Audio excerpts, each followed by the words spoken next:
Simon here for your analog audio design. Today I want to explore together how we can make random gates inside the your analog ecosystem. And I'm saying random gates, but what I mean are like quantized random gates. Random gates that follow the tempo of whatever sequence we have going on.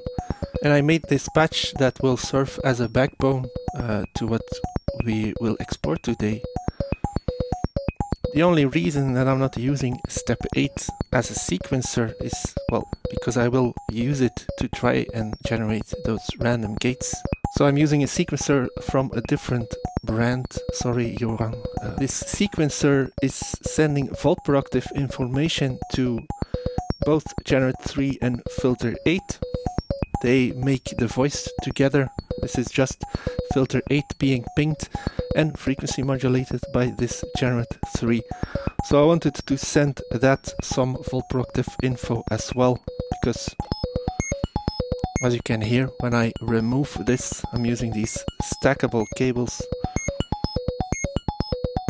It's not that it sounds bad, but I like it like this more.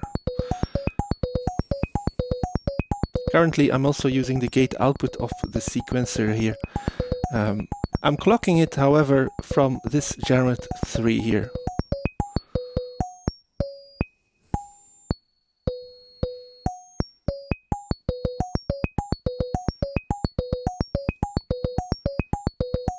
I also added a hi-hat and a kick drum.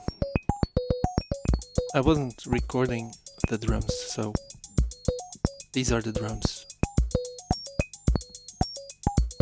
I hope this will give you a better idea of where we are in the rhythm or the tempo of the track. Now let me unplug this gate here. And of course we're not hearing anything anymore because we're not pinging filter 8. And let's just use the EP out here of orbit 3.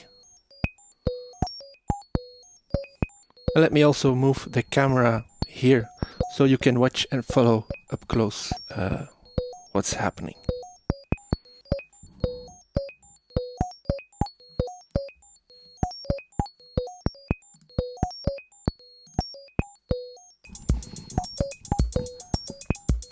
So here we are. This white cable here, which is just on screen, barely. Well, let me zoom out a little bit more. Yeah, like that. So this white cable here is routed through to data, so you can watch the gate on the oscilloscope.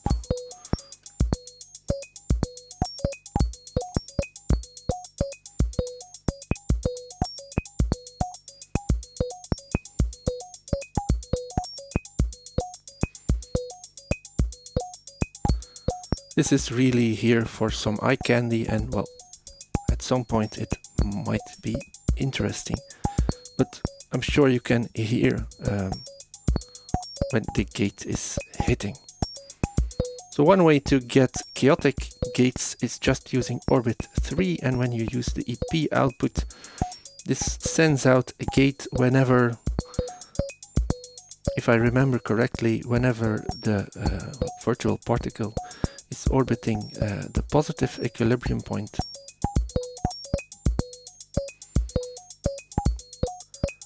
Another thing that you can do is just use one of the chaos outputs here.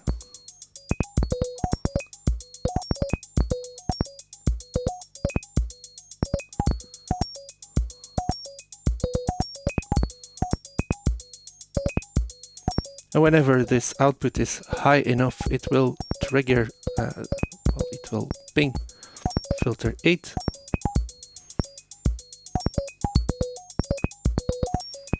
But of course this is, well, not bound to a steady tempo. There is some kind of frequency to orbit 3, but well, it's all rather chaotic, which is inherent to a chaos module. And that's not what I want to explore here. Let me remove some unnecessary cables here and quickly go over this patch again. So this, well, is this blue or green? I never know. This steel cable here is going to the clock input of the sequencer that I'm using.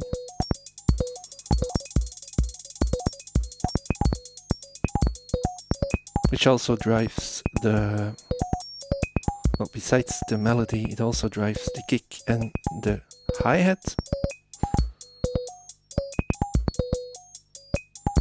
And then the volt per octave output of this sequencer is coming into the frame with this cable, and it's used here to sequence filter 8.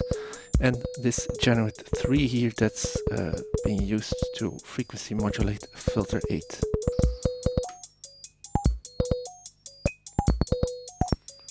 If I increase the level of the fundamental output, which I'm using here, you can already hear that there's quite a range of sounds that we can get by just frequency modulating filter 8.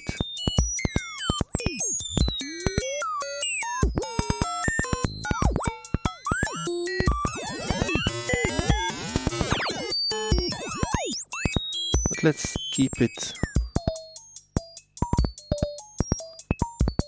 somewhere here. I think this sounds really nice and glassy.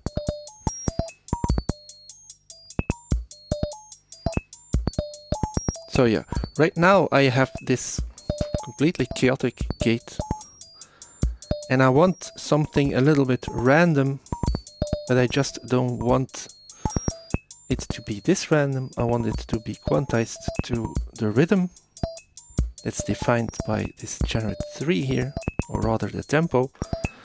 I also don't want, like, I could use just the output here that I'm using as a clock to ping filter 8, but well, then it gets pinged every beat, which is also not what I want. I want something in between. And what we can do to achieve this is a trick, or well, it's not really a trick, it's just a technique using compare to.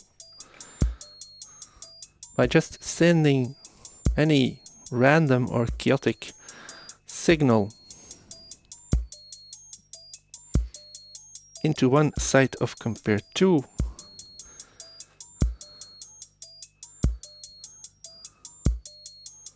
by the way, currently I have compare to set up like this. This means that we will be comparing the phases of both inputs.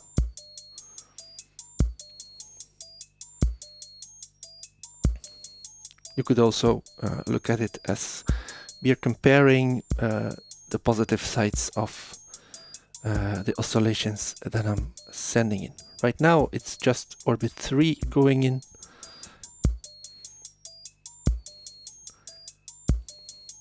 But I also want to send in the triangle core here that I'm using as a clock. So by comparing these two, you can extract a random but sequenced gate from the AND output, because this will only trigger or well, fire a gate when both the clock is high and this random source is high.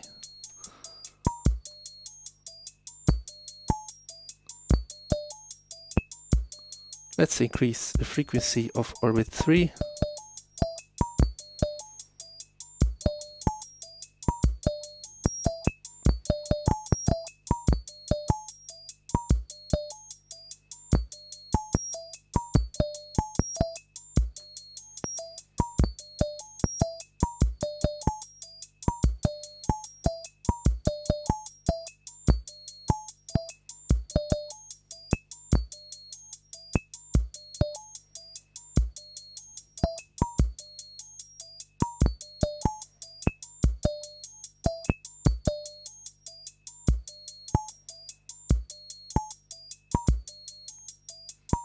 You can also see on the scope that we are not getting consecutive triggers. And you can also see that they are somewhat tied to a grid, so to speak. Keep in mind that when the frequency of your random or chaotic source is, well, very high, it's possible that you get two gates for one clock pulse. And for example, when the frequency of this one is twice as high as the frequency of the oscillator that you're using as a clock, it's possible that you get two gates during one clock pulse. Well, maybe that's just the sign that you need to decrease the frequency of your random source.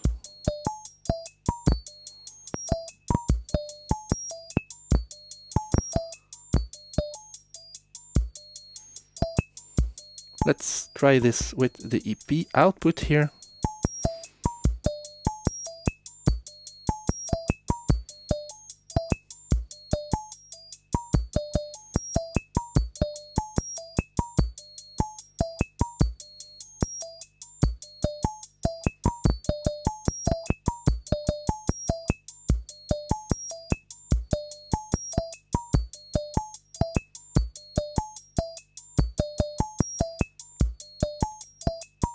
So that's one technique here.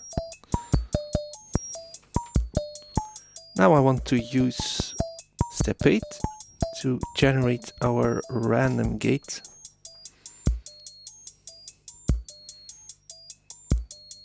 Let's remove these cables and see how I would go about this. I've tried this several times and there's, well, different ways to do it. Let's see if I can show you two. So the output of my clock VCO here is connected to the step input on step 8. And I want step 8 to sample something. Let me fetch a cable here. Ideally you use something random or chaotic. I'll just use orbit 3. If you just have a noise module with white noise, you can use that as well.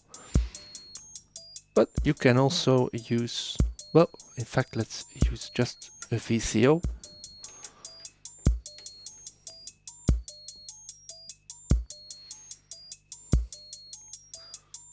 Now that I think of it, you can use almost everything, just don't use the signal coming from your clock, because that wouldn't make a lot of sense. So I want to sample here. I think it's best to keep step 8 to the shift setting. And let's now listen to this analog output, or well, use it as a gate.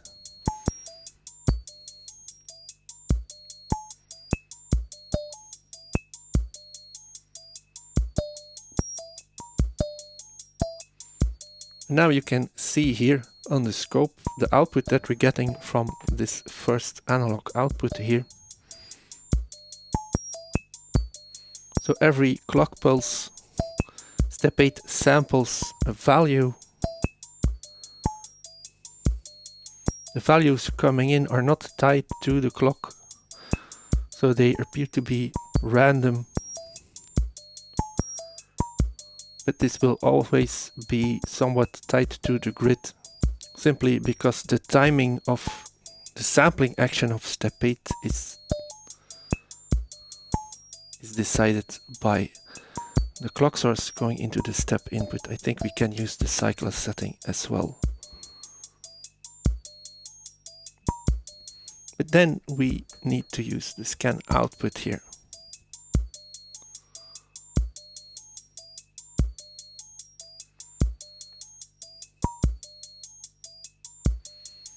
And, well, I forgot, we need to turn up all the stages then.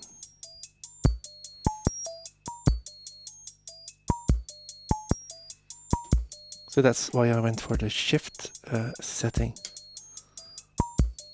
This samples values and it kind of pushes them towards the back of or the right of step 8.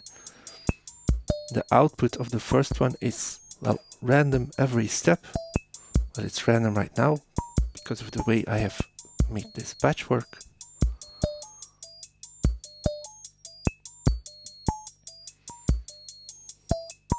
Let's try using orbit 3, where we have some kind of control over the frequency.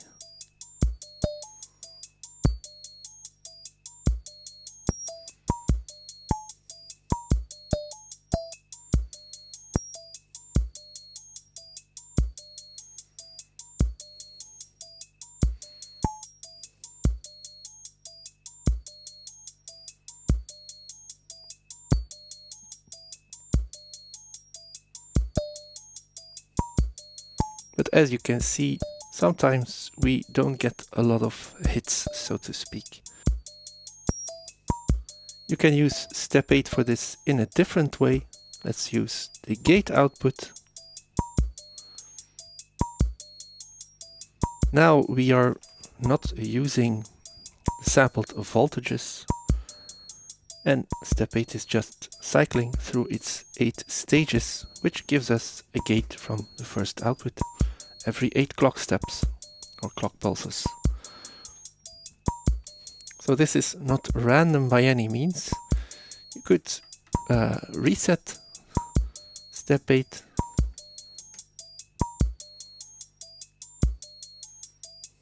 This means this gate will stay high because whenever step 8 wants to move over to the second stage, it's resetted. So let's use the third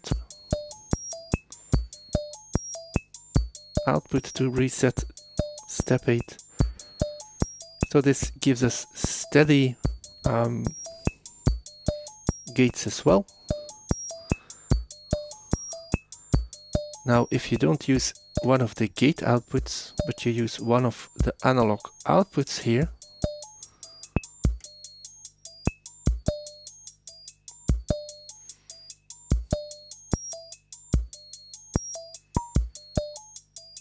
this means that, and I hope that you can see this, the resetting behavior of step 8 is randomized because it depends on the sampled voltage of the first stage.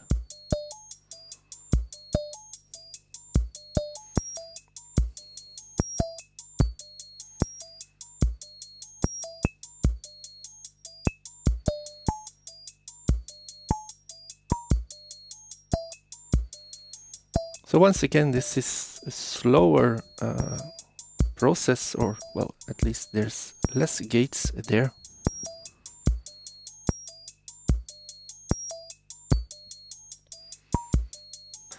They are tied to the grid. I could expand on this because, well, ideally I want to reset step 8 after like 2 stages anyway, so we don't ever get these large gaps. One way to do this is by merging both a gate output from the third stage like I did before and this first analog output here. Well, I say merging, I really like mixing them.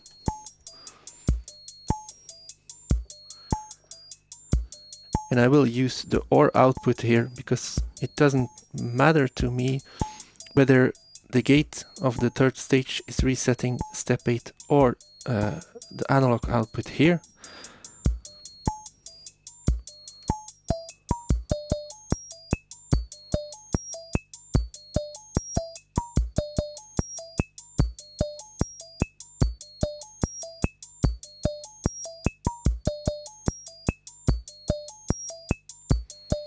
And as you can see and hear, this is maybe a little bit too non-random.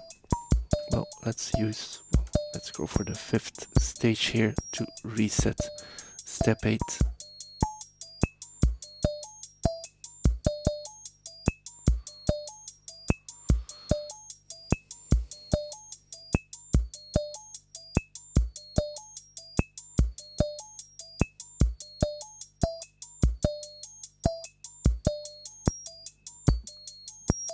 And let's use the audio rate generate 3 once again as a voltage input for step 8 to sample.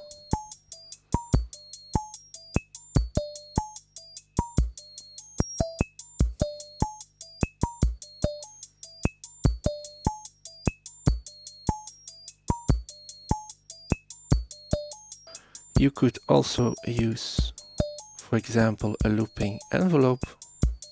Let's use contour 1 here.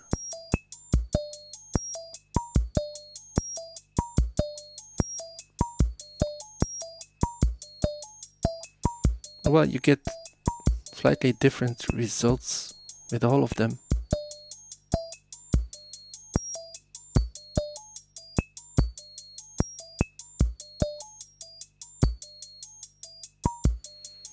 And you could start patching feedback, but I will leave that up to you. I hope you learned something or that you found some inspiration in this patch. I'll see you next time. Bye.